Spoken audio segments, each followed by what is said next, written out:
পীরগাছার ঐতিহ্য এখানে একটা স্টেডিয়াম হলে আমাদের পীরগাছা বাঁচির জন্য আমরা সবাই আমরা চাই এটা ভালো মানের কাজ করবে, তারা ভালো সিমেন্ট আনবে, ভালো আনবে, কাজ চলবে, কাজে আমরা যাতে দ্রুত আমাদের কাজটা হয়, এইটাই আমাদের কাম্য।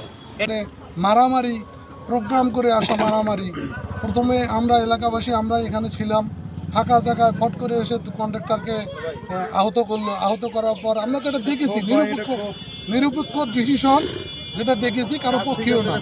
প্রথম ফাঁকা জায়গায় কন্ট্রাক্টর দাঁড়াইছিল 3 মোড়ে, ওনাকে এসে ব্যবহার তুই ভাষা খারাপ শুরু করে দিছে। কন্ট্রাক্টর প্যারালাইসিস রুগী, উনি অসুস্থ মানুষ, ওনাকে যখন মারধর করা হয়েছে তখন কন্ট্রাক্টরের লোকজন এবং স্থানীয় জনগণ যে গ্রুপটা এখানে এসেছিল তারা তাদের সাথে হাতাহাতি হয়েছে। এইটা আমরা দেখেছি। যেটা আসলে এর মধ্যে যে লোকটা আর কি মূলত মাইর খাইছে, যে আমাদের ভাই, আমার শ্রদ্ধেয় বড় ভাই মুকুল ভাই, আমি সেটা বিচার চাই, সবই ঠিক আছে। কিন্তু আমি যেটা দেখেছি এই স্টুডিওয় 3 মাস থেকে মুকুল ভাই সকাল বিকাল এখানে আড্ডা দেয়। যে মিস্ত্রি তাকে মারছে তার অন্তত 50টা স্পিরিট খাইছে।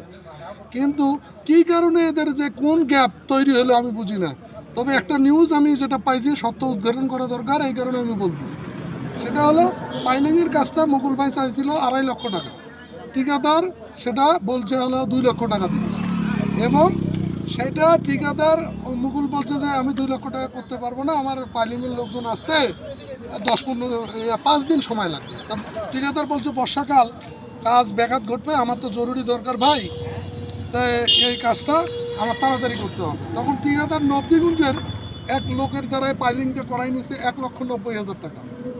করাই নেওয়াতে এইটাকে কেন্দ্র করে মুকুলের সাথে একটু ঠিকাদারের হয়তো কোনো ব্যক্তিগত চাহিদা, আর্থিক চাহিদার ব্যাঘাত ঘটছে।